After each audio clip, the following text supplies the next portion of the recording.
can send to the member. Honorable Fatuma. Thank you, Madam Speaker. We will wait for the response. Then it is so directed. We will then go. What is out of order?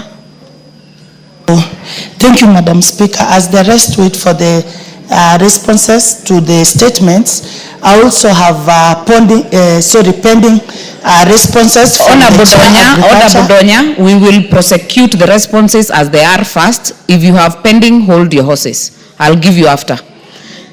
Let us go to the chair defense. Honorable Bashir. Thank you, Honorable Speaker. Honorable Speaker, before I do the response, I just wanted to bring to the attention of this House a very disturbing and crucial matter that has come to our attention. Honorable Speaker, we have come to learn of certain statements of press made by the former Deputy President concerning matters, especially in Mandera, where he has imputed improper motives on the great people of Mandera during the visit of His Excellency the President to that country, where he said that the President, during his visit at night, met with members of Al-Shabaab together with the leadership of that country. Honorable Bashir, what statement are you responding to? You're making another statement. No, I'm trying to bring to attention a very weighty matter which also touches on defense. Honorable Speaker, the statement by the DP that You can't ambush me.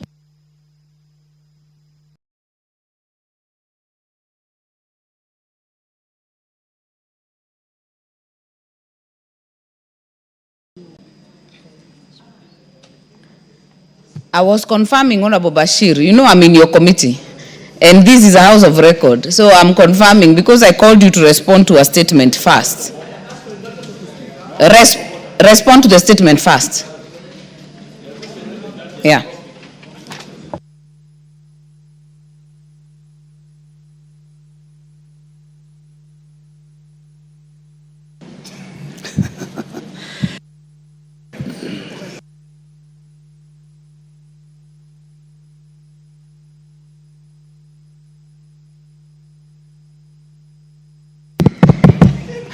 Thank you, Honorable Speaker.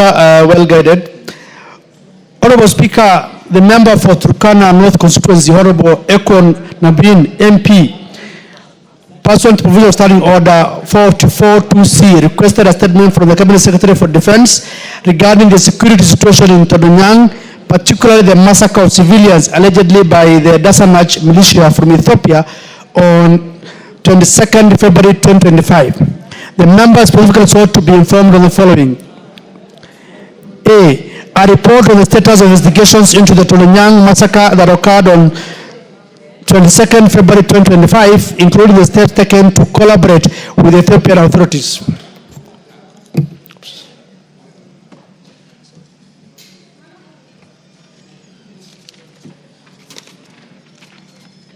B, the measures being put in place to address security breaches at the Kenya border along Lake Turkana and confirmation on whether the security forces have been deployed to ensure protection of these Kenyans at the border. C, the steps taken by the Ministry of Defense through the Kenya Defense Forces to protect fishermen along Lake Turkana during their fishing expeditions. And D, the measures put in place to ensure that the families of the victims are compensated and an indication of when they will receive their compensation. The committee engaged the Minister of Defense on the matters raised by the Honorable Nabin. I therefore wish to respond as follows. Honorable Speaker, on the status of investigation to the Todonyang massacre, the Minister of Defense has clarified that the Kenya Defense Forces was not directly involved in the investigation process. The Kenya Defense Forces, however, remained on standby to provide security assistance if required. Investigation to such incidents fall under the jurisdiction of the National Police Service under the Ministry of Interior and National Administration. There is, however, acknowledgement of the transboundary nature of the incident. Nevertheless, the Ministry has not reported any joint investigations or formal collaboration with the Ethiopian authorities so far.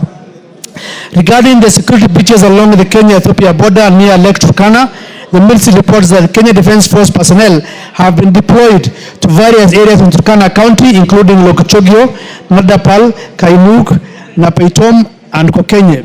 These deployments are conducted within a multi-agency framework in support of the National Police Service under Gazette Notice number 1900 of 13 February 2023. Patrols and surveillance operations are ongoing to stabilize the region and deter cross-border attacks.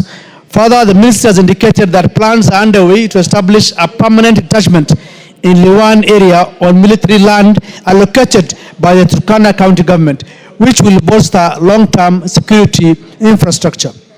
Concerning the protection of fishermen in Lake Turkana, the Ministry of Defense stated that while the Kenya Defence Force deployment has been enhanced in Turkana, the specific mandate of securing fishermen and inland waterways rests with the security agencies under the Ministry of Interior and National Administration. However, the ministry affirms its continued commitment to supporting civil authorities within the existing operational frameworks when required. On the matter of compensation to the families of victims, the Ministry of Defense has not received any formal claim or request for compensation as of the date of the response. Consequently, no compensation arrangements have been made or timelines established. This indicates a potential gap in communication between the affected families and the relevant state institutions responsible for restitution and redress.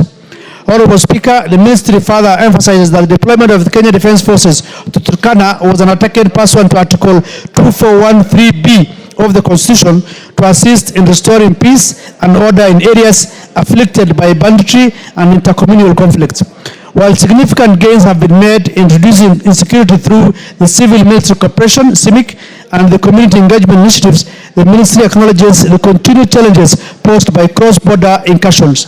I submit. I thank you, Honorable Speaker. Very well. Is a member in the House? Yes. Honorable Ekwom. Thank you, Madam Speaker. Madam Speaker, the response is not satisfactory because, Madam Speaker, from my understanding of the existence of KDF under Article 3421(3)(a, the responsibility of KDF is defense and protection of the sovereignty and territorial integrity of the Republic. Madam Speaker, it seems the CS doesn't understand the location of Todonyang. Todonyang is located at the border of Kenya and Ethiopia, and the attackers were Ethiopian militia, and therefore it was an external aggression, an external incursion, and I thought this calls for the intervention and the response by KDF. Madam Speaker, the CS discusses deployment of KDF internally. She has mentioned areas that are within the country. We are talking about an external aggression. So, Madam Speaker, I want to request that you direct that the CS appears before that committee together with myself so that she will be able to give more information, because the Turkana people are looking forward to a response that has not been forthcoming in the last 6 months.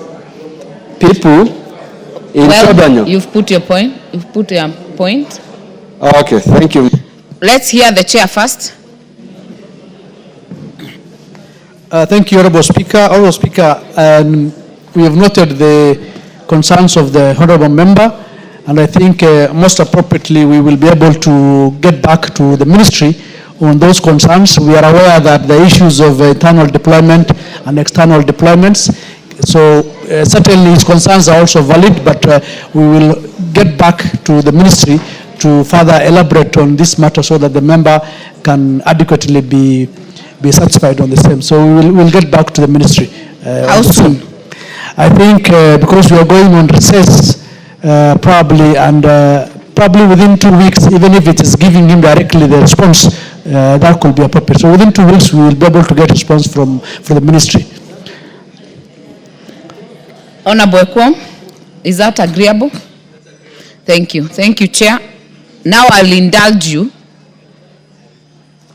on the other matter, which is not on my desk. Thank you, Honorable Speaker. Honorable Speaker, I just wanted to bring to the attention of this House and the Kenyans at large that the former Deputy President made a press statement while in the US imputing improper motives on the great people of Mandera and the Kenyan Somali community at large, where he claimed that during the president's visit to Mandera, the president personally met with the members of Al-Shabaab together with members of the leadership of that country. Honorable Speaker, these are very outrageous and reckless statements, especially coming from someone who was once a deputy president. It's unfortunate that these kind of statements further indicate that the kind of gap that exists between people who serve in high offices and those who are currently serving. Honorable Speaker, you also indicated that the abolition of vetting process to especially the Somali community and people living within the borders is ill-advised and that IDs will be given to terrorists. Honorable Speaker, that means that the Kenyan Somali community, according to the former deputy president, are all terrorists, that they don't warrant to be given ID cards. It's unfortunate that this is not the first time the former deputy president has profiled the Kenyan Somali community. Not once, not twice, not thrice. And it's unfortunate that it's coming from him. And two, he also goes ahead and says that while in the US, he's going to give information and names to the US government on matters that has transpired between the president and what he alleges to be meeting with Al-Shabaab and other elements. Honorable Speaker, first and foremost, Kenya is not a colony of any country, including America. America and Kenya are mutual countries with mutual respect. We gain from America, they gain from us. Honorable Bashir, keep it short. Okay, Honorable Speaker. So, Honorable Speaker, my point is that, you know, in our Somali culture, when somebody goes berserk or is mentally disturbed, they are chained in their family tree. And I want to ask the family that please chain one Rigathi Gachagua, because what he is saying and what he is speaking is tantamount to somebody who is mad and mentally disturbed. Honorable Njeri, what is out of order? And at this point, Honorable Speaker, we know that if someone is mentally incapacitated, it is a case of he's mad. a doctor giving a medical report in regard to that. Is Honorable Bashir a doctor? Has he evaluated His Excellency, the former Deputy President Rigathi Gachagua? Can he substantiate those claims? This is a serious house. We do not want drama here. We have serious national matters to be discussing. Honorable Speaker, you know, the way he behaves, the way he acts, just shows that he's mentally disturbed and deranged. Because those words he spoke in America cannot be spoken by somebody who is mentally okay. Honorable Bashir, I want to put this to a close. Personally, I have not listened to those sentiments, so I have no comment on the same. But I would want us to be parliamentary and wind up this debate for 30 seconds. Wind up. Honorable Speaker, I agree with you. My point is that Rigathi Gachagua was once a deputy president, and the words and statements that he makes should befit the office that he once held. And is somebody that is actually of importance to us, because while he's speaking out there, talking ill of this country. And in fact, I will also say, because he is a security threat to this country, let him stay in America and don't set foot in this country again. Thank you, Honorable Speaker. Honorable Bashir, what is out of order? Honorable Bashir, you know there are many avenues of bringing matters to this house. You are actually free to be on record if you want to bring a motion, but I want to put that matter to rest at that point.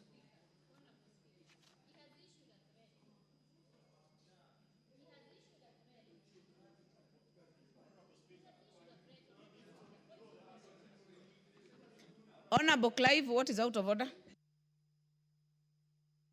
Honorable Speaker, it is wrong for the honorable member to say that the former deputy president should not step into this country. He needs to withdraw that statement because he doesn't have such powers and it's inciting in nature. There is no difference from the same person he's trying to accuse if he takes that path. He needs to withdraw. Honorable Undo. Speaker, I'm always get baffled when we keep on wasting valuable parliamentary time talking about somebody who does not sit here in parliament, and somebody we were told that within 2 weeks after impeachment, he will be an entity, he will be inconsequential, he will not even be able to move. I wonder what's the obsession? What is the panic? What is the bile? Just ignore him and move on. If you think you've vanquished him politically, I can't understand it. We have more pressing issues in this country, Honorable Speaker. Honorable members, you have made your point, Honorable Undo. I would want us to make progress. I have guided Honorable Bashir.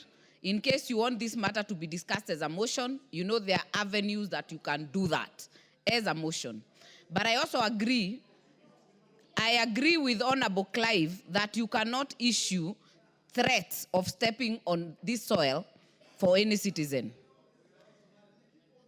So, Honorable Bashir, you had done very well, but the last statement you will withdraw.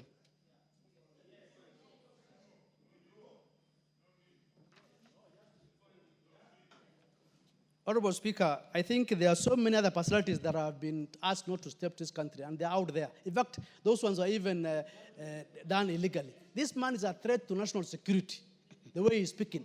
Talking about a president meeting with Al-Shabaab. Do not debate, Honorable Bashir. Yes. Do not debate. So I don't think I did not ask for substantiation. I said withdraw the last statement. All the other things you can say. He has talked ill about the Somali community more than once, and I think that man, no. We'll even prosecute him on civil courts.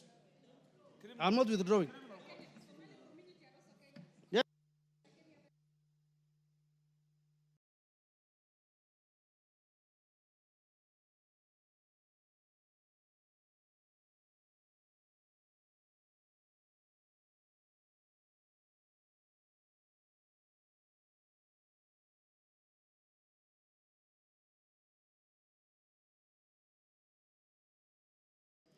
Honorable Bashir, Standing Order number 107A, a member commits an act of gross disorderly conduct if the member A defies a ruling or direction from the Speaker or chairperson of committee. I'm not done. So I have requested you to withdraw that statement, and you have defied that ruling. I will ask you to withdraw from the chamber.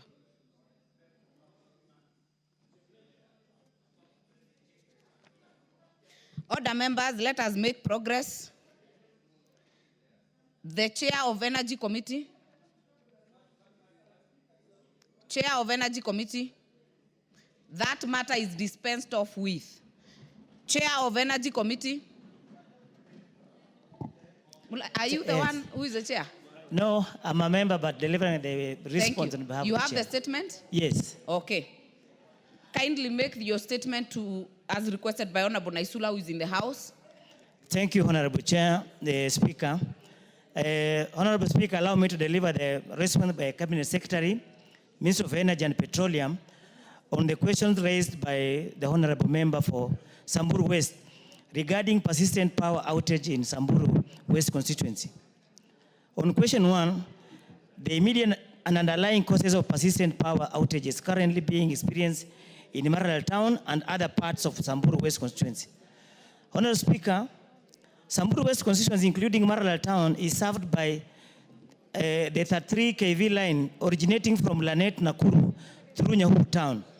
Maralal Town is at the terminal end of this line, spanning over 200 kilometers from Lanet 132 over 33 kV substation. Along the way, it serves part of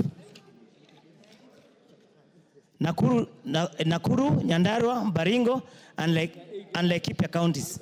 By being at the terminal end and with no alternative supply, any fault occurring on the line or routine maintenance on any section of the line affects Maralal town. Essentially, this 33 kV distribution line is among the longest ones in the country and is performing a transmission function. The line is maintained by respective county teams, with each county handling well-defined areas. Samburu team maintains this line from the boundary with Laikipia County up to Maralal 33/11 kV substation. During the April rains, a pole fell near Rimuruti town and in an area where the section of the line was inaccessible due to mud. As a result, there was prolonged power outage in the area. However, the issue has been resolved and continuous supply of power to the largest Samburu county restored. On this question number 2, reason for lack of formal communication or advance notification to residents and business of interruption of power supply as required by law under the Energy Act. Honorable Speaker, KPLC has maintained an open communication structure with all its customers in every part of the country. In Samburu County, in case of a breakdown on the main line or a planned maintenance program, KPLC county leadership relays the information to the local radio station, that is Serian FM, for broadcasting to the local community. This is over and above the normal newspaper notices for planned maintenance programs. On the third question, measures that the ministry has put in place to urgently resolve this outage and ensure consistent and reliable power supply to Samburu West constituency moving forward. Honorable Speaker, to improve on supply reliability to Samburu West constituency, the following urgent measures have been put in place by the ministry. Thorough inspection of the entire 33 kV line from Lanet to Maralal town and the 11 kV line and transformers emanating from Maralal 3311 kV substation. 2, vegetation management of all the lines to keep trees off the power lines. 3, replacement of rotten wooden poles with concrete poles to prevent breakdowns. 4, repair of automatic voltage regulations along the 33 kV line to improve the outage at the Samburu. 4th question, alternative or strategic partnerships being explored by the ministry to provide Maralal and entire Samburu West constituency with supplementary or backup power sources to mitigate the effect of power outages in the future. Honorable Speaker, to ensure power reliability and stability in the largest Samburu area, the following initiatives are being put in place in the medium term. 1, Ketraco's new Nanyuki Rimuruti 132 kV transmission line and a 132/33 kV Rimuruti substation are at advanced stage with a scheduled completion date of December 2025. KPLC is also constructing a dedicated line from Rimuruti, a 132/33 kV substation to Maralal town, a 33/11 kV substation, and stop relying on Lanet 132/133 kV substation, that is in Nakuru County, as the primary source. This will leave Nyahururu link as an alternative and hence greatly improve supply of reliable and capacity enhancement of power supply to Samburu County. 2, KPLC is also exploring for another alternative supply to Maralal from Isiolo through Wamba town. There is a distribution line gap of around 23 kilometers that, if done, will link with the existing 33 kV line at Kisima Center. Route survey for the line has been completed and the designs are ongoing. KPLC is continuously undertaking transmission and distribution network refurbishment and vegetation management to improve grid reliance in all parts of the country. On the final question, plans, if any, by the ministry to compensate affected residents and business for the losses occasioned by the perennial power outage. Honorable Speaker, the ministry remains committed to delivering quality, reliable, and cost-effective electricity to the people of Samburu West constituency and Kenyans at large. The ministry regrets the inconvenience caused by the outage, which has since been addressed significantly to the root cause. The current power challenges within the energy sector are largely attributed to low investment in generation and transmission in the last few years. Therefore, Kenya Power and Lighting Company does not have a compensation criteria for power outages in the country. That's the response, the Honorable Speaker. Very well. Before I give the Honorable Naisula, allow me to recognize in the public gallery Nyali School from Nyali constituency, Mombasa County. Join me in welcoming them to the to Parliament. Honorable Naisula. Yes, I also take note. I am not able to see the public gallery, but if they are not in the house, they are on record. It's also good to just recognize them. So, Chair, Madam Speaker, thank you very much for this opportunity.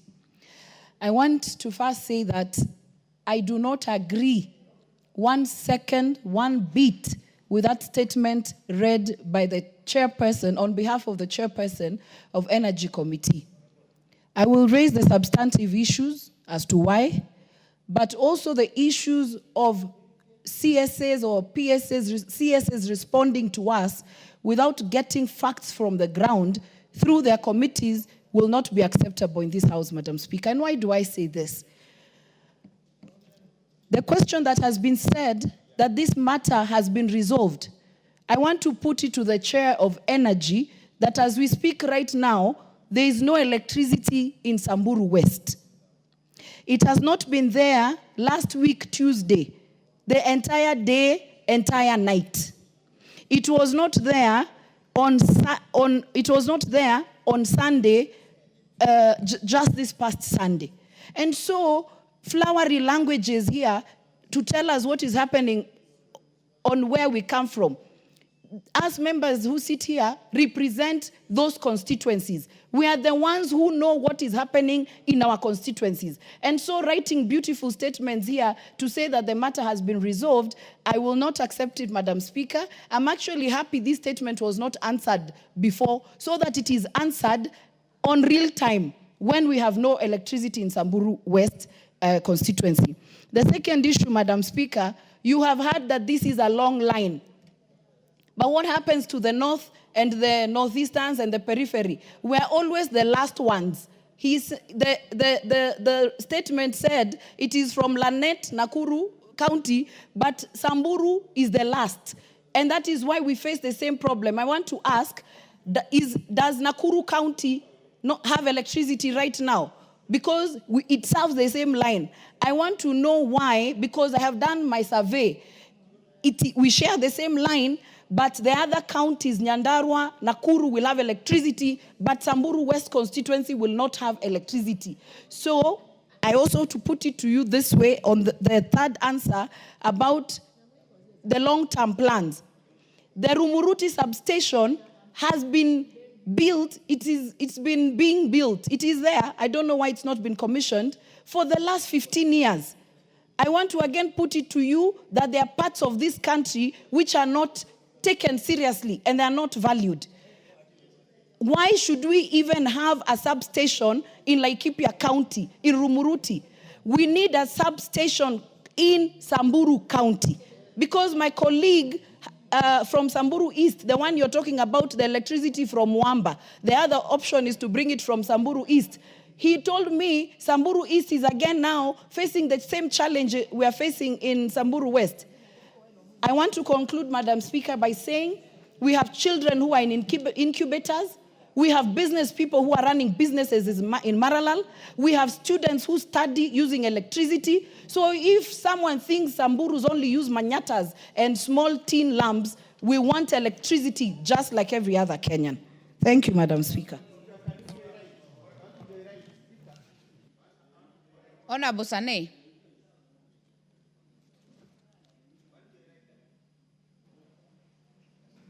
Madam Speaker, Kenya Power and Lighting Company is a public company. I can't understand what exonerates them from negligence when there are outages. From the statement read by the committee, it's like KPLC is not responsible for anything they do occasioned by outages resulting from their negligence. Why should that happen? People of Samburu deserve the right for compensation if there is any negligence on the part of KPLC. Why should such a statement come from such a company? Honorable Oundo. Honorable Speaker, sometimes we say the rich also cry. Honorable Speaker, the reader, whoever has represented the chair happens to come with the same county like mine. And whenever, Honorable Speaker, it drizzles, not stop even raining, when it drizzles, almost the entire Busia County, power goes off. Almost the entire Busia County, power goes off. I hope as he has read a false statement, a misleading statement, he will also, when they come to rectify the statement, he will also raise the issue of Busia and never ask. Honorable Oundo, you know you can raise the issue of Busia. Even no, I'm sending him because he's a member of his ranking, he's a senior member of the committee. Do not cast aspersions on your colleagues. No, so I'm just saying, when the cabinet secretary is coming or the permanent secretary is coming, principal secretary is coming to answer, I hope I'll be aware so that we also pick up the issue of intermittent power failure in many of the outlying areas of this country. Most of Busia County and Funyula constituency as a whole, and I know it extends to Kenya as well. Thank you. Honorable Owen. I want to speak as a member of Kilifi North, Honorable Speaker. And I want to say this. You know, it is time that we allow competition in the energy sector. That this Kenya Power is the reason why we do not have power. Because of the monopoly that they have. And they behave the way they do and give us that kind of replies to this House just because they are a monopoly. But I think as a Parliament, we have responsibility to make law, to publish sessional papers, and one sessional paper that we need to bring here is the split of that KPLC, so that we diversify the market. Anybody who has money to invest in the energy sector, and other countries actually have done well in the energy sector because they don't have monopoly in that sector, Honorable Speaker. So I think the energy team that is here, the Committee on Energy, including my friend who read that, and we want to exonerate you. You are doing your duty as a member of Parliament for your area, but also as a legislator in the National Assembly from that area, not for that area.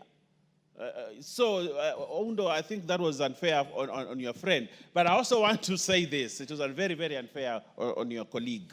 But I want to say this, Honorable Speaker. That Energy Committee needs to push a motion in this Parliament to give other players an opportunity to distribute power, to buy power from KenGen and distribute, and not just KPLC. Because the mess that we have, you tell KPLC, connect my house. They give you a bill, Honorable Speaker, of a transformer, of wires, of poles, totaling to almost 10 million. So that they make it impossible to put the grid to the poorest areas in this country. And because they do that, those areas continue to be poor.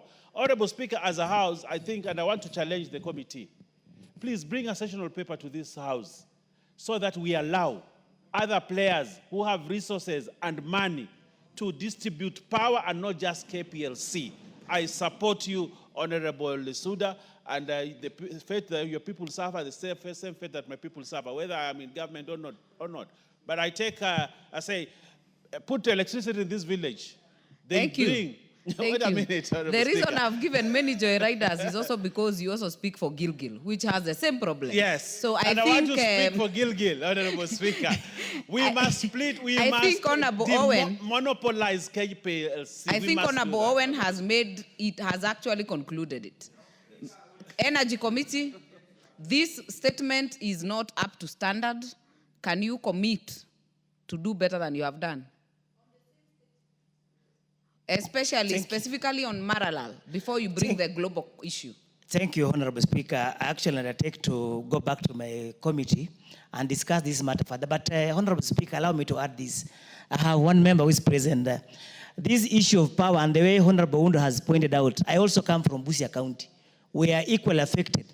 And the issue that the Honorable Insula raised is the issue of the substation that the ministry is saying that they are constructing, and the Honorable Insula is saying the construction is endless. Honorable Speaker, perhaps I may urge this House, because if we can allocate more resources to this particular energy ministry so that we can have more substation, because this is an issue as a committee we had with the minister, and the only response they had was that they don't have resources to build enough substation in the country. On the issue of liberalization of Kenya Power, I support the sentiment by the Deputy Majority Leader. That one is a debate that we are having in the committee, and very soon we'll bring something to the floor of the House so that we can open up the energy sector. On the issue that was raised by Honorable Senei, I think, let me clarify, on the issue of compensation on the constant outages. It's not that we are talking about people affected maybe by the destruction of their property by the cost through the outage. We are saying that those power blackouts, if their business person was supposed to do business and there's no power within 24 hours or 12 hours, it becomes very difficult for Kenya Power, for sure, to compensate the entire the business community in the entire country. But all the sentiments raised will go back as a committee, look at them, and come back in a better response. Thank you, Honorable Speaker. What time? Specifically to... Give us when we, after recess. Question. Yes? Give us after recess, Honorable Speaker. Honorable Naisula. Speaker, I was going to propose something different, and it will be to your discretion. Looking at the interest that members have on this matter from their areas, Madam Speaker, we should not leave it to the committee. We should engage the CS on this particular matter so that they can answer us, so that instead of blaming Honorable the Chair or Mulanya, we should actually have them come here and answer the questions, because you can see the interest is a lot from different parts of the country. But thank you for your direction. Thank you. Yeah. I think we will give the committee a chance to bring that next week, first of all. But I think the chair can still make interventions, even without coming to the floor, to sort out the immediate problem in Maralal. Honorable Mulanya, good. Thank you. Honorable members, before we go to... before we go out of, we get out of this order, I will indulge Honorable Mwenje. You are not here. You are not here when we had the request for statements, so you will take your take on your statement. Thank you, Honorable Speaker. Apologies, I wasn't there on time. The statement was being finalized at the time I was called out. Honorable Speaker, this is a request for a statement regarding resource deployment strategy in new administrative units in Nairobi County. Honorable Speaker, pursuant to the provisions of Standing Order 44-2C, I rise to request for a statement from the chairperson of the Departmental Committee Education regarding resource deployment strategy in newly formed administrative units in Nairobi County. Honorable Speaker, in November 2024, the government established new administrative units within Nairobi County, including some in Embakasi West Sub-County. These demarcations fundamentally alter the administrative landscape for service delivery, including provision of critical education services. The effective and equitable provision of education, encompassing teacher allocation, infrastructure development, and distribution of learning materials is intrinsically linked to these administrative boundaries and the demographic realities within them. Failure to create an effective deployment strategy may lead to uneven distribution of educational resources, potential strain on existing facilities in some areas, and inadequate service provision in others, ultimately impacting the quality of education for our children in Nairobi. Honorable Speaker, it is against this background that I request for a statement from the Departmental Committee on Education on the following. 1, a comprehensive report on the steps taken by the government to provide adequate resource deployment strategies, including allocation of teachers, school infrastructure development, and distribution of learning materials to public schools within the newly established administrative units in Nairobi, especially in Embakasi West Sub-County. And 2, specific measures and timelines that the government is putting in place to ensure educational resources are equitably and adequately distributed to serve the needs of the population within these new administrative units. I thank you, Honorable Speaker. That will go to the Committee on National Administration? No, Education, actually. Okay. Honorable Gisairo. We should be able to respond immediately. We resume from recess on that first week. It is well. That will be good time, Honorable Mwenje, unless you are disputing. Speaker, in fact, I'd hope the member for Embakasi South, who is affected by this issue, should be supporting me standing next to you. Honorable Speaker, if we can get assurance from the department, from the Honorable Gisario, that they will not recruit new teachers or do anything new until we get a response. Otherwise, we are the people who stand to suffer because we have new sub-counties and we are still being treated as though we are just one sub-county. This Embakasi West, Embakasi East, Embakasi North, Central, we've all been grouped into one, and that means we are unfairly treated because nobody is recognizing that things have changed. You are debating the statement. Honorable Mawathe, unless you are adding anything more useful to add to Honorable Mwenje. Thank you, Madam Speaker. Madam Speaker, it's important that this committee of education really deals in devils into that, because there is need. There is no way you can have four sub-counties, 3 of which are the 3rd, the 4th, and the 5th largest in population in the country, lumped together.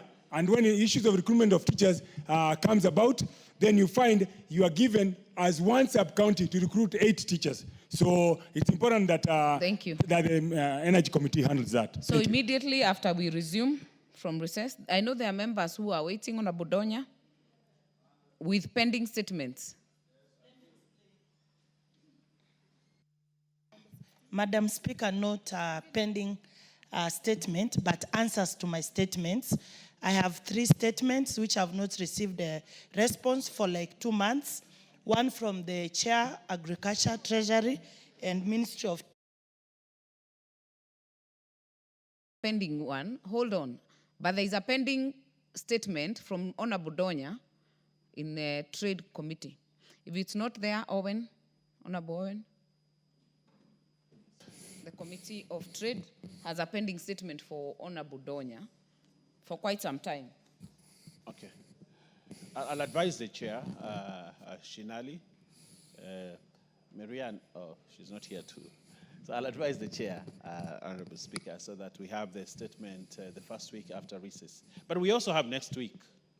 You have a whole of next week, yes, and Tuesday, yes, on so 20th. I want to request next week that the matter be put for next week, Tuesday. Yes. So that she can get a statement, so the people of Kisii can be very, very well. happy. Thank you. Honorable Sanei. Madam Speaker, I made a request to the Committee on Administration and Internal Security on the disappearance of one Hussein Abdurrahman Mohammed on 8th July 2025, a former Assistant County Commissioner and currently the Huduma Center Manager for Wajir County. He is missing for 30 days, Madam Speaker.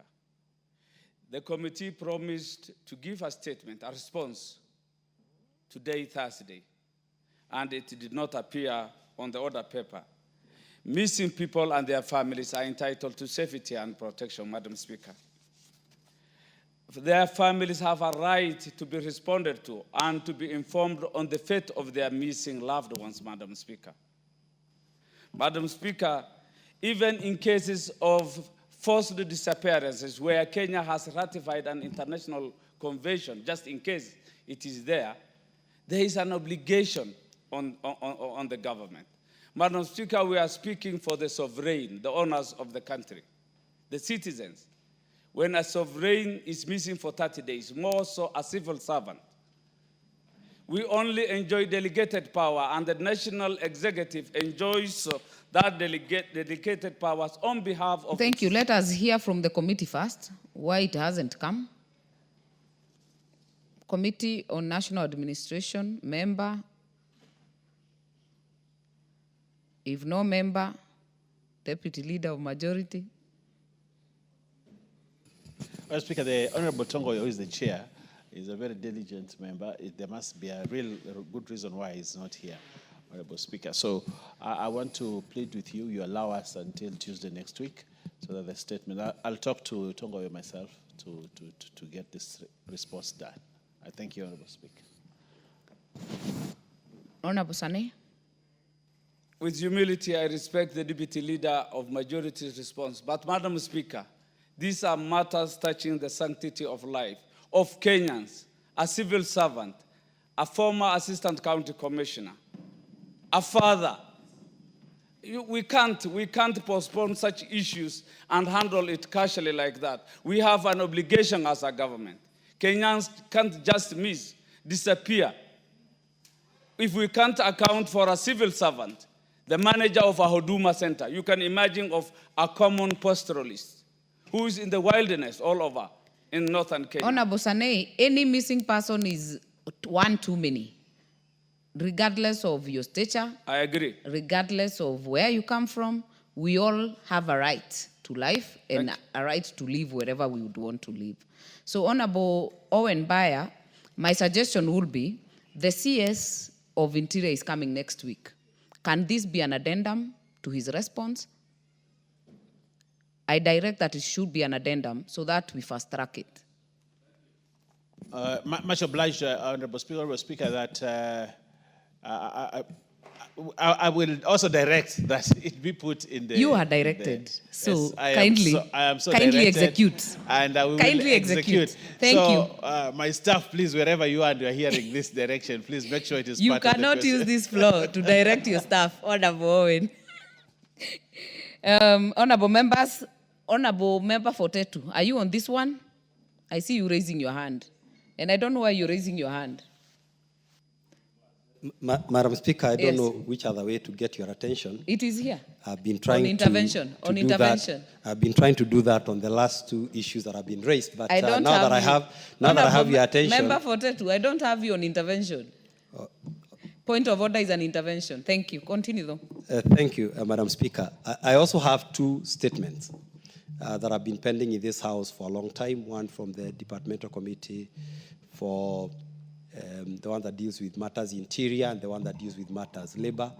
Again, it's been pending for a long time, Madam Speaker. I don't know what is the method for getting a response after the Speaker directs after 2 weeks and you come and you don't hear any response. Interior and labor. One was about Nyayo T-zone workers who are not paid for a very long time. The other one was resettlement of people who are evicted from Tosha Forest in Tetu. And they were supposed to be resettled together with the other IDPs, but there's a list of 500 people who were not resettled, and I've been following those matters. And Madam Speaker, these are very old matters in this House. Some of them have been raised by my predecessors, and they have never been resolved. So I don't know whether I'm going to face the same fate or, you can intervene. Thank you. Thank you. Thank you. I think, Honorable Owen, you have quite some task. Honorable Tongoyo has a lot of pending statement. And then the other one is labor. I don't see Chonga. So you still have some duty to take up. Yeah, Honorable Speaker, I will discharge my duties by calling and talking to the Honorable Ken Chonga so that he brings a statement next week. And I'll also remind the Honorable Tongoyo. I think the issues of IDPs should not be an issue that we're discussing this time and age. The IDP phenomenon came in 2007 until today. Why should Kenyans be suffering? This is something that we need to put our foot down, not just as member for Tetu, but as Parliament. It should be on us that actually we finish this, settle all IDPs, and funds were put in budgets, consequent budgets, to settle IDPs in this country. I don't know what happened to those funds, but I think Honorable Tongoyo will give us a response. So, Honorable... next week? The people of Tetu, yes. Next week? Yes, the people of Tetu will have a response. Thank you. Thank you. Honorable Njeri, finally. Thank you for your indulgence, Honorable Speaker. I'll be very restrained because I do intend to seek a formal statement in regard to this. This is a matter that has come up and is unfolding as we speak. I'm informed that Clement Kioi, a 24-year-old who collapsed while playing football at Kutus with fellow young people, was rushed to Kutus dispensary, but was denied treatment on the allegation that he had not registered for SHA. Unfortunately, the fellow youths tried to rush him to a private medical facility, but he succumbed on the way to the facility. Honorable Speaker, we were discussing Kara here yesterday, and as county governments are demanding for further allocations, we do know that healthcare is now devolved. They should not be failing the people of Kirinyaga County. As I pass my condolences to the family and urge the residents of Kutus and by large Kirinyaga County to be restrained and calm, we also must have a thorough investigation, and the person responsible for denying Clement access to urgent medical attention must be held culpable. Thank you. Thank you. I have indulged you, but you know that statement is not filed. So if you want to follow the procedure, do the right thing. Honorable members, let us go to the next order.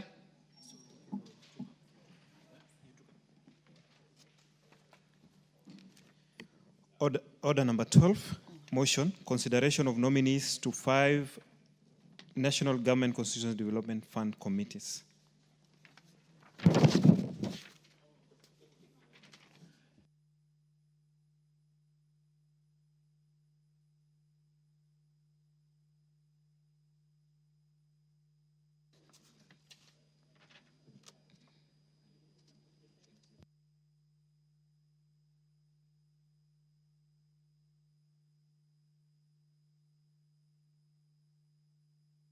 Before we get to move that, that motion, allow me to recognize again or note that we have some schools in the galleries, public gallery, Kabutei Secondary School from Tinderet constituency, Nandi County, and we also have Nyakiambi Secondary School from Molo constituency, Nakuru County. Join me in welcoming them to the House to observe the proceedings of this House. This is meant to be moved by the Chairperson Committee on National Development Constituencies, National Government Constituency Development Fund. I am in receipt of a communication that it has been delegated to Honorable Clive Gisairo to move. Thank you, Honorable Speaker. I beg to move that this House adopts the report of the Committee on National Government Constituency Development Fund laid on the table of the House on Wednesday, 6th August 2025, and pursuant to the provision of Section 43(4) of the National Government Constituency Development Fund Act, Cap 414A, and paragraph 5, 2, and 10 of the National Government Constituency Development Fund Regulations 2016, approves the list of nominees for appointment to the following 5 constituencies, committees of the National Government Constituency Development Fund. Number 1, Isiolo South Constituency. Number 2, Lunga Constituency, 1 member, which was an amendment. Number 3, Kuria West Constituency. Number 4, 1 member, Homa Bay Town Constituency, also was an amendment. And Kitui South Constituency. Honorable Speaker, it is important that we have all these committees in place because we're in a new financial year. And as we expect Treasury to start releasing the funds for this financial year, going by the fact that the motion for the ceilings was tabled yesterday and adopted by this House, we expect that each constituency to have all their CDFCs adopted by this House, approved by this House, and gazetted to ensure that service delivery to the people in all constituencies in Kenya is done in a timely manner to ensure that as we abide by the law, which says that all projects need to be completed by 30th June 2026, that no constituency remains behind. It's my hope that this House will adopt this list and approve the same to ensure that they are properly in place and the gazettement takes place soon as possible. Honorable Speaker, I beg to move, and I would like Honorable Toroitich, Member of Parliament, Marakwet West, to second. Honorable Timothy. Honorable Speaker, I rise to second. Thank you.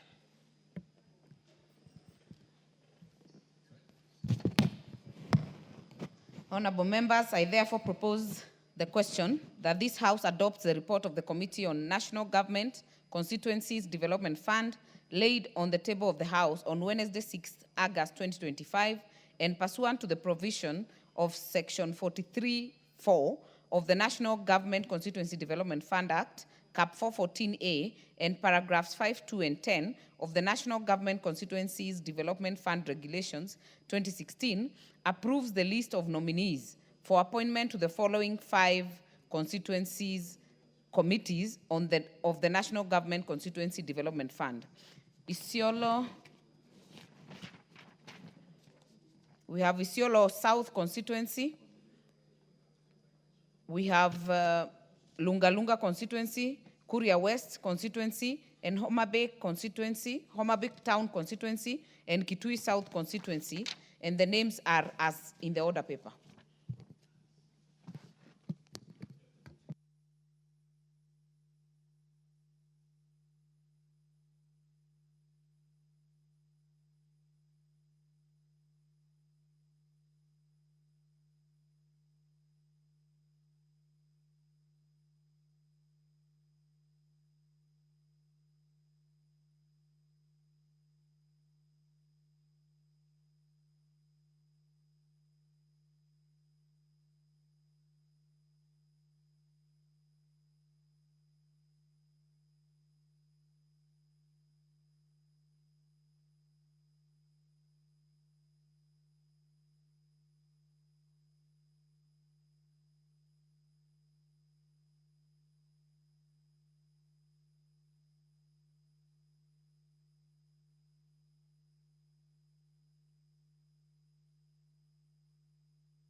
Honorable Owen.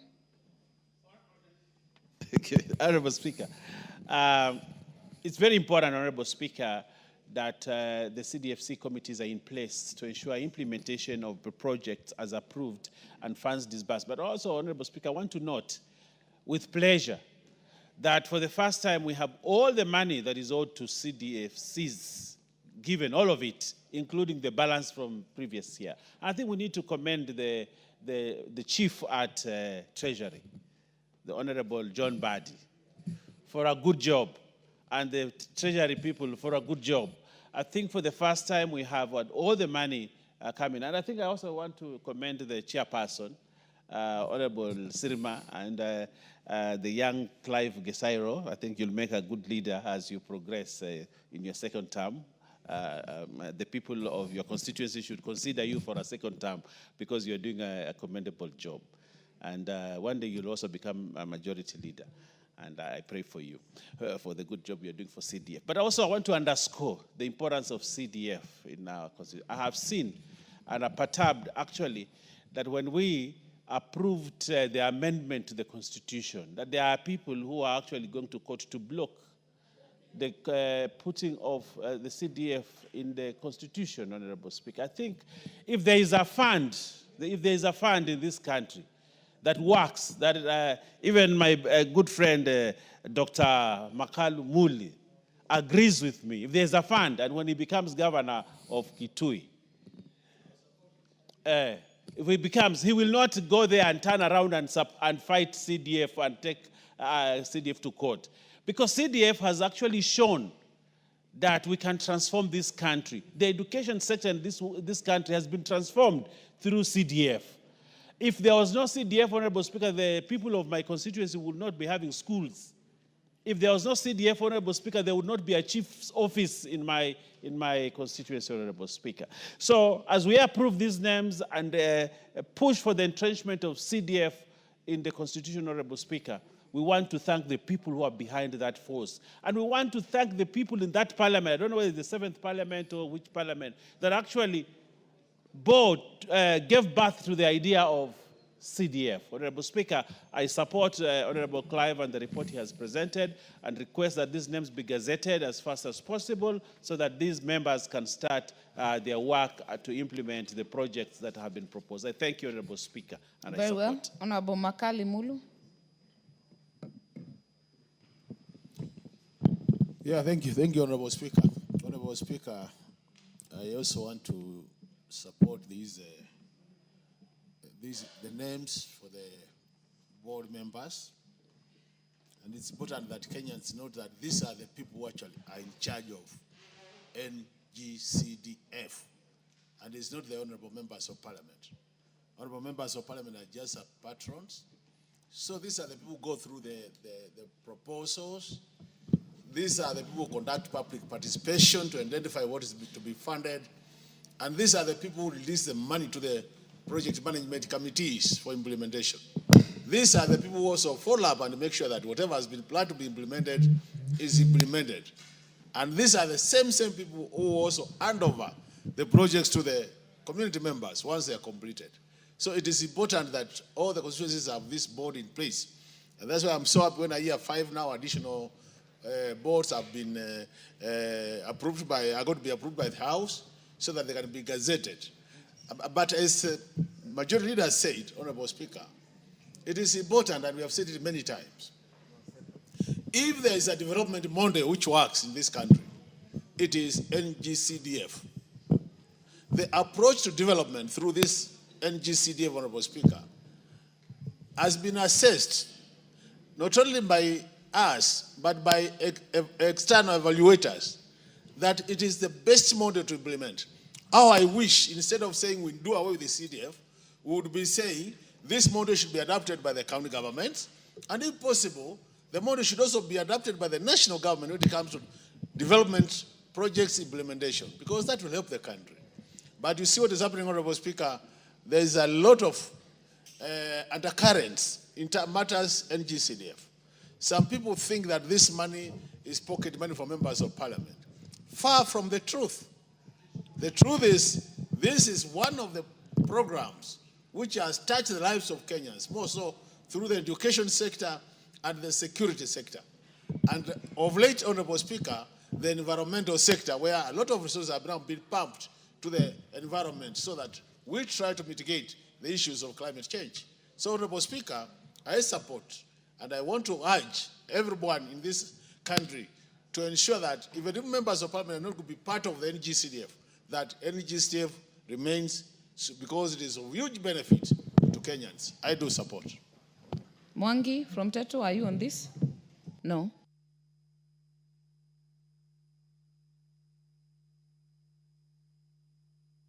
Bowen Kangogo.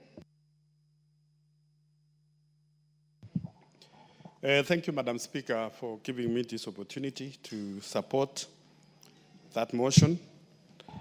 And Madam Speaker, it is important the 5 constituencies, constituencies, they have their committees in place. Because the Honorable Speaker, the CDF committees are very important, especially in running out those programs in the constituencies. And Madam Speaker, given that now we are beginning a new financial year, and we have a lot of faith, like the Honorable Leader of Majority has said that we have a lot of faith with the Honorable John Badi that is going to disperse the money very soon, it is important that we have these officers in place, because it is through those CDFC's committee, Honorable Speaker, that the bursaries we give to our students in colleges, in secondary schools, and even in universities, those committees are the ones who normally sit down and vet those who qualify those bursaries. Madam Speaker, it is important also to know that the Treasury, and also with the introduction of the electronic procurement system, it is good we have this individuals get into their offices very fast, because I know in many of our constituencies also, they are being trained on EGP. So as soon as we approve these names, Honorable Speaker, they will also enable them to be onboarded into the e-procurement trainings, and for them to be able to execute their work in their constituencies. Madam Speaker, I don't want to say what my honorable colleagues have said about what the CDF has done in our constituencies. And even as we push to have the CDF entrenched in our constitution, Madam Speaker, it is the only money which is devolved to the crown, and every structure you see now, even in a county, in every 5 structures you see in a county, almost close to 4 or 3 are CDF projects. So, Madam Speaker, as a house, we need to protect CDF by all means, because CDF doesn't benefit members of parliament. The CDF doesn't, benefit the national government. The CDF benefits the local wananchi. Many, Madam Speaker, individuals, young people who may not have managed to go to school have been supported by CDF. Some they have been supported by CDF throughout their secondary school, even to the universities. And now they are professionals in this country in one way or another. So, Madam Speaker, with those many remarks, I want to support that we approve these names so that they can go down straight to their constituencies and start work immediately. Thank you, Madam Speaker. Honorable Nyenze, are you on this? Yes, Madam Speaker, thank you for the opportunity to say that on the onset I support this motion on consideration for nominees to these 5 NGCDF funds. These are very important committees because actually they are the ones who are in charge of the fund. The fund's accounts manager is the accounting officer. Together with these committees, they come up with the proposals of the projects to be done. They are the ones who are in charge of training the PMCs, that is the project management committees. They are the ones actually who are in charge of this fund as a whole. So having these constituencies not having the committees, then is a disadvantage to them. I can see that some of them are just maybe replacing them, and therefore I actually support to say that I approve this list and say that it's really very important. NGCDF has done wonders in our country. It has brought a lot of changes, a lot of development, especially on the infrastructure. In terms of education, the bursary has assisted a lot. Families who could not take their children to secondary schools are now able to educate their children through the bursaries from NGCDF. And also, there are so many students who have gone through universities who could not actually be educated because of a lack of school fees. But this fund has brought a lot of transformation in our country. And therefore, I approve this and also say that members of parliament went through public participation, and people on the ground, Kenyans actually approved and said that NGCDF should continue. So whoever is taking NGCDF, again, after public participation to court, this one is uncalled for, and Kenyans, I'm sure, are not with them. So with those few remarks, Madam Speaker, I support these nominees. Thank you. Very well. I don't see more interest. Honorable Zamzam. Asante sana Mheshimiwa Spika. Na mimi niweze kusema pia Mheshimiwa Spika, NGCDF imesaidia sana, na kama vile Wakenya waliweza kutoa amri wakasema iendelee, kwa sababu Mheshimiwa Spika, nakumbuka wakati zetu tukisoma kule nyuma, wakati ambapo ilikuwa basari iko mahali moja, Mheshimiwa Spika, ilikuwa hatuna mtu wa kutufikia huku juu ndio tuweze kupata. Kwa hiyo tulisoma kwa shida, wazazi wetu wakauza maamri, wakachomeka na moto kuweza kuona kama sisi tunakaa darasani, Mheshimiwa Spika. Na wakati mwingine ilikuwa tunafukuzwa. Wakati moja nakumbuka nilikaa chini ya desk kwa sababu baba hana pesa, mama hana chochote, baba ni mgonjwa na mwalimu amenifukuza shuleni. Nikaona nikienda nyumbani baba akiniona pressure yake itazidi kupanda. Mheshimiwa Spika, mimi nilikaa chini ya desk nikisomea hapo mpaka siku moja sister, ilikuwa sisi shule yetu ni ya Catholic, tulikuwa tuna principal wetu anaitwa Sister Helen Kian mzungu, akawa anatafuta chini ya miguu kuangalia nani hajavaa socks, na mimi niko huko sasa nimejificha, sina school fees na lazima tu nikae darasani. Kwa hiyo Mheshimiwa Spika, mimi nataka kusema wazazi wengi katika Kenya hii walifuatia shida nyingi sana kabla hizi basara zijakuja kwa wabunge, Mheshimiwa Spika. Na mbunge anawakilisha kule chini kabisa mashinani.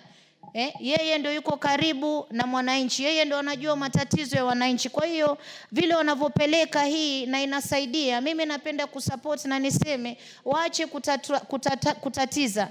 Na hata ngafu hii yetu Mheshimiwa Spika, na unaona sasa hii wengine watu wapigwa madongo kila mahali, imekuwa mama county sasa.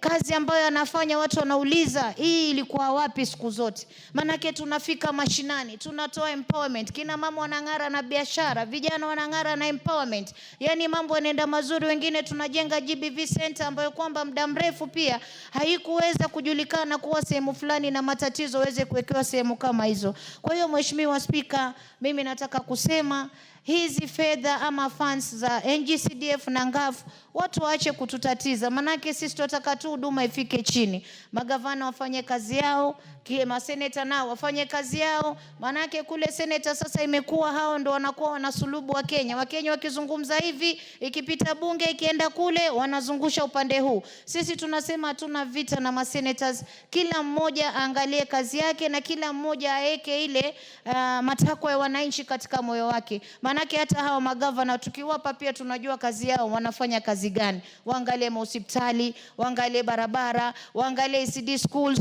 wana mambo mengi ya kuangalia sana ndani ya county. Waangalie mambo ya afya, afya inadorora, waangalie huko. Haya mambo mengine ya kuingilia mbunge waachane nayo, manake Kenya muda wote tumekuwa kwa amani, tumekaa kwa vizuri, isipokuwa haya mambo ambayo yanatokea sasa hivi sijui nani anasukuma. Lakini mimi nasema tu shetani atashindwa na Wakenya watashinda, kwa sababu hawa watoto wamekaa hapa juu bila kupata basari ya kusoma ama bila kupewa mwelekeo wa elimu. Hawa watoto leo wasingekuwa hapa, Mheshimiwa Spika, na hii kazi yote inafanywa na hawa wabunge ambao wako hapa, Mheshimiwa Spika. Kina mama kule muuza mboga, usijui muuza simsimu, wote unapata wameleta checks zao.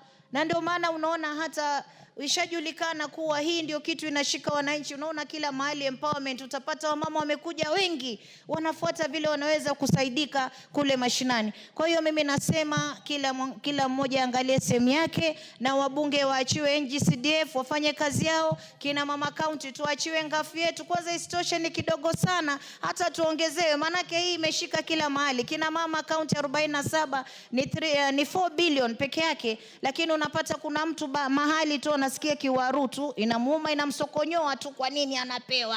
Kwa nini wanafanya hivi? Kwa nini nawasongeza? Kwa hiyo Mheshimiwa Spika, mimi nasema tuachwe na funds zetu. Asante sana Mheshimiwa Spika. Mheshimiwa Zamzam, sijajua kiwaru kama ni lugha ya bunge. Mheshimiwa Spika, wanasokonyoka, wanakulika ndani ya moyo. Yani inawauma kuona sisi tukifanya kazi, Mheshimiwa Spika, ndio kiwaru. Asante sana. Before I give ukiweza kupeleka iwe kikiviazi haikui sawa. Maanake inapotea. All right, honorable members, before I give the mover to reply, allow me to recognize again in the public gallery, we have Blessed Alamano School from Likoni constituency, Mombasa County. And in the speakers gallery, we have Golden Elite School from Kisumu Central in Kisumu County. I join all of you and I join members to welcome all these children and all these learners to observe the proceedings of the House. Mheshimiwa Zamzam, bado hujamalizana? Umeshaguza watoto wako? Haya, dakika moja. Asante sana Mheshimiwa Spika, na mimi niweze kuchukua fursa hii niweze kuwakaribisha watoto wangu ambao wanasoma katika shule ya kutoka Likoni. Mimi ni mama county wenu. Nataka niwaambie elimu ndio msingi wa maisha. Asikusumbue mtu, asikudanganye mtu, kama tunavyosema nyumbani, don't touch hapa kwangu, wapi hapo, hapa kwangu. And we show hizo sehemu zote, kwa sababu ukikubali ushikwe hapo utaacha masomo, utapotea njia, hautakuwa hapa bungeni kama mama county. Kwa hiyo mimi nawaomba someni kwa bidii. Kama kuna matatizo yote ambayo mnayo, ofisi ya mama yenu iko wazi. Walimu ambao mmekuja hapa na wanafunzi, mimi nawapa nguvu sana na niwapongeze sana walimu kwa kazi nzuri ambayo mnafanya. Kama si nyinyi leo, pia sisi wabunge tusingekuwa leo hapa bungeni. Kwa knowledge na elimu ambayo umetupatia leo, sisi wabunge tuko hapa tunapigania matakwa yenu ya kule mashinani. Kwa hiyo wanafunzi, kesho kuta nataka kuona mama county ama MP ametoka katika hii timu ambayo imekuja hapa leo kuangalia vile tunavyoendeleza bunge. Asanteni sana na Mungu awaregeshe nyumbani salama. Aya, yametosha basi. Aya, Mheshimiwa Gisairo.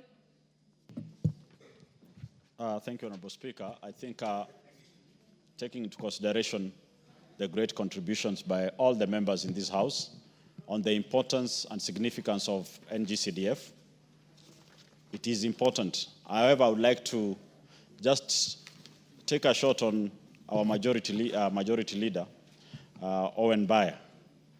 I heard him say that 100% of the funds have been disbursed. Honorable Owen, you know, we are in a different financial year. We cannot be talking about the last financial year. We need to be proactive. Actually, we need to start knowing why Treasury is late in disbursing the first quarter funds for this financial year. As per the Act, actually, the money is supposed to be sent in the first month, that is July, because the committees do not pay for the work after, right? The money has to be there for the committees to start working. So for this financial year, we are actually currently running behind schedule. And we would like to request that Treasury, as we do our part as Parliament, they also do their part in a timely manner so that we move this country forward together. Honorable Speaker, I beg to reply, but Honorable Speaker, pursuant to Standing Order 53(3), I beg we defer putting the question. Very well, we shall defer the putting of the question, the next available time. Next order.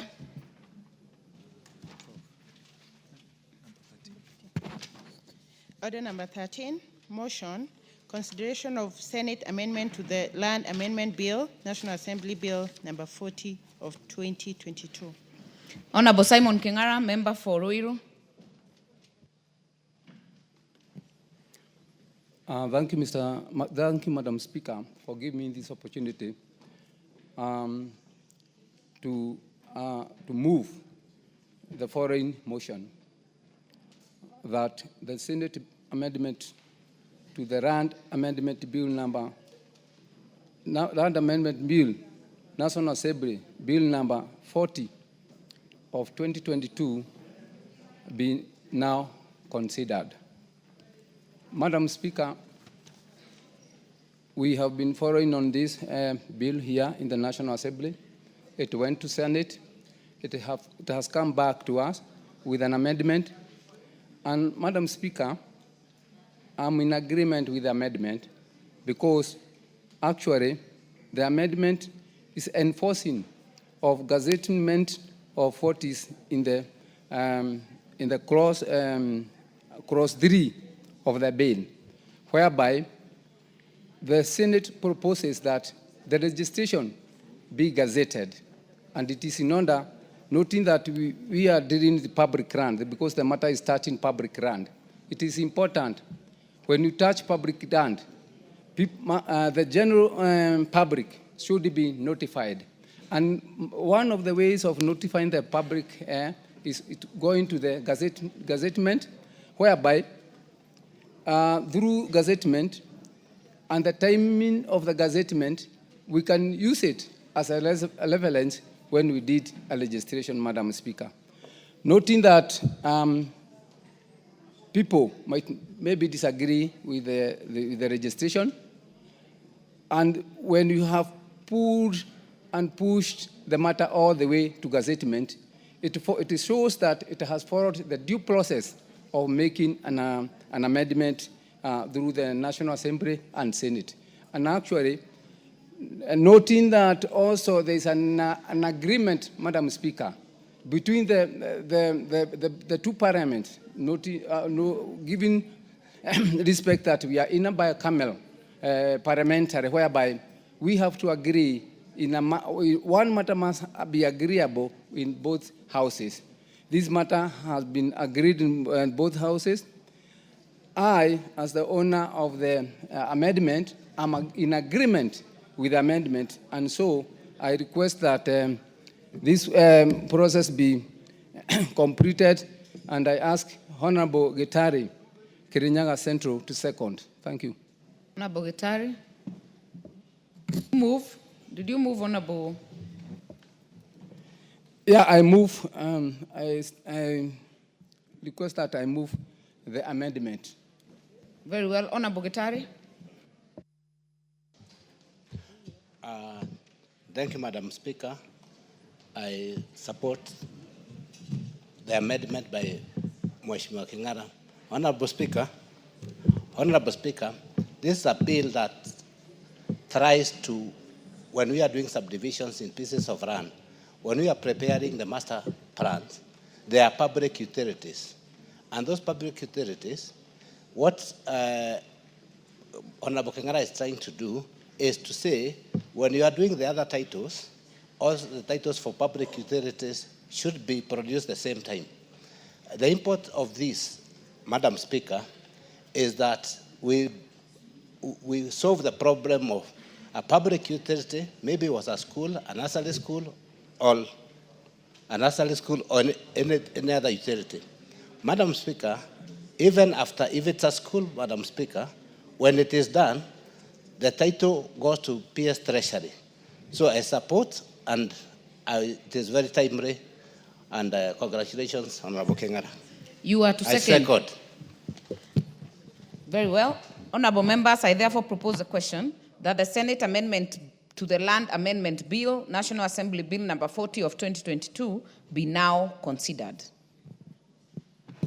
Before I indulge members, allow me to recognize in the public gallery Aremi School from Molo constituency, Nakuru County, Tumaini School from Molo constituency, Nakuru County.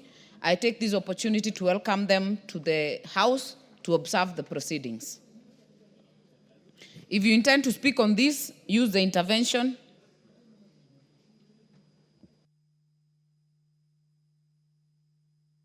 Honorable Owen.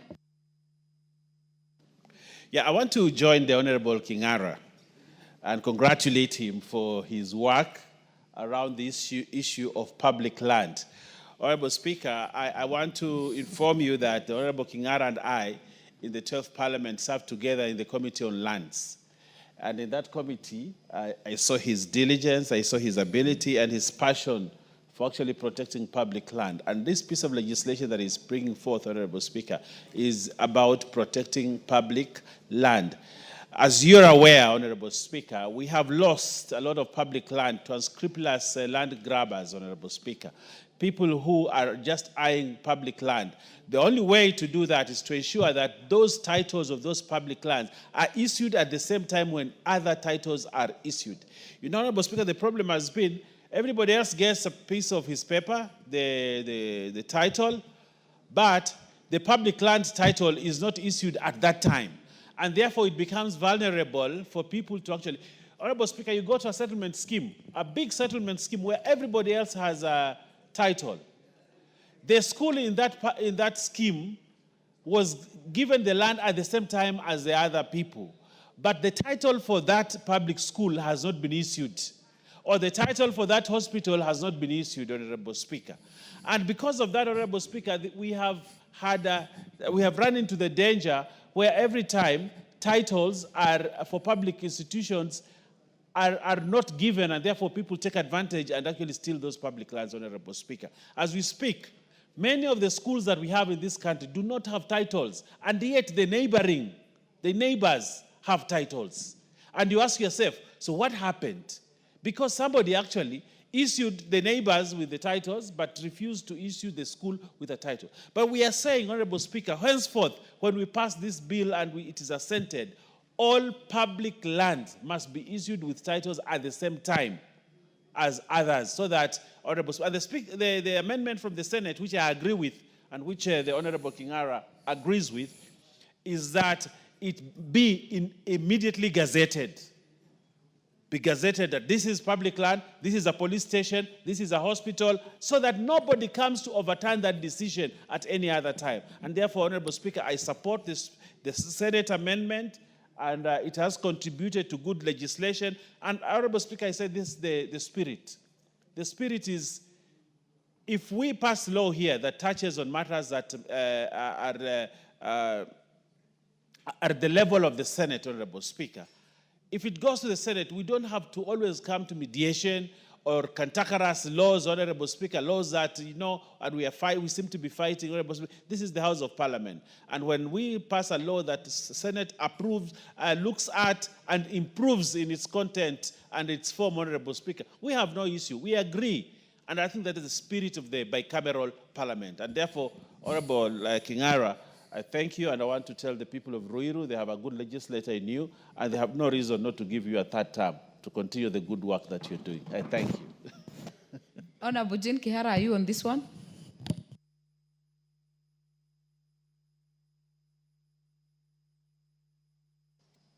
Give her the microphone. I'm here.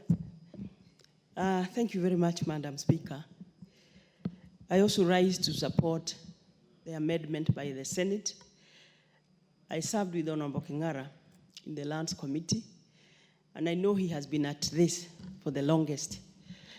Madam Speaker, as we talk now, there is a land of my Mahiu Girls Secondary School. Everybody in the neighborhood knows that that land was for the school. But somebody has gone to lands, he has gotten a title, so now the school is fighting over that land. Suppose that title was given when the subdivision was being made, or when the school was going to get that title. So this is very, very important. We have seen even the land buying companies, when they leave public facilities, eventually the same directors, because they know where they left these pieces of land, they go back and subdivide them or grab them. So this is a good law, and I support it, Madam Speaker. Thank you very well. Honorable Makali. Yeah, thank you, Honorable Speaker. Honorable Speaker, I also want to appreciate Honorable Kingara for this important legislation. But I'm just wondering, Honorable Speaker, whether it has not come too late in the day. Because, Honorable Speaker, you were to document public land which has been grabbed, starting from schools, road reserves, hospitals, public beaches. The list will be endless, Honorable Speaker. I know it is not possible, those who are legal minds, I know it's not possible to apply some law retrogressively, that is going backwards. But I think, Honorable Speaker, we need to come up with a mechanism to ensure that anybody who has grabbed public land, because if you go to the original maps, and we have surveyors here, if you go to the original maps, you'll be able to know originally this land was set aside for what. And even most of our estates, Honorable Speaker, you realize that land set aside for our children to play has already been grabbed. Land set aside for police posts has already been grabbed. Land set aside for health centers has already been grabbed. So you have a whole estate And you can't have any place you can put our public facility like a health center, Honorable Speaker. So even as I support, I think as a house, we need to take up the challenge and ask ourselves, is it possible that we go back and look at where the rain started beating us so that we are able to recover this land?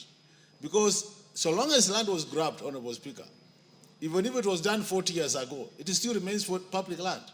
If we were to go that direction, we'll have so much land for our public utilities that there will be no need to start buying. Honorable Speaker, at times I get so much annoyed. I feel bad as a Kenyan that you see land which was originally public land, the government coming up later and buying the same land from a, you know, it doesn't make sense at all. If you follow the story of the NSSF, Honorable Speaker, the history of the NSSF, once upon a time in this country, NSSF was buying land which actually used to belong to the government.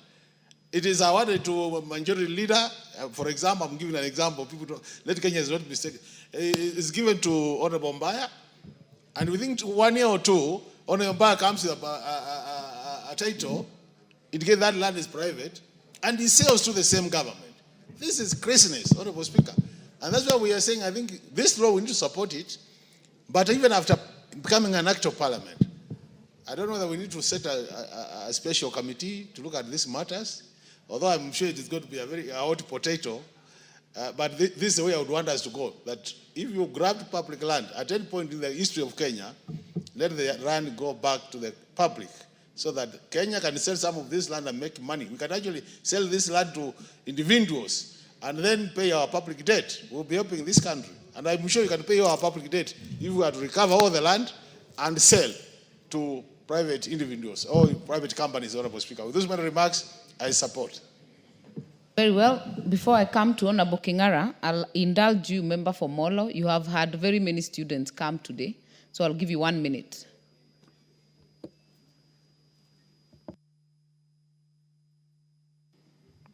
I thank you, Honorable Speaker, for indulgence. I would like to take this opportunity to welcome to the National Assembly the future engineers, future lawyers, future members of parliament, future presidents, future doctors. And these are the great students of Aremi Primary School, Nyakembe Secondary School, and Matumaini Primary School to observe the proceedings of this House. Honorable Speaker, I've always taken it as a habit when I visit these schools to invite them, especially the uppermost class, to come and observe the proceedings of Parliament, to come and see that there is life outside Molo. Because one of the things that we have to really do and grow as a people is if we encourage integration, we encourage people to work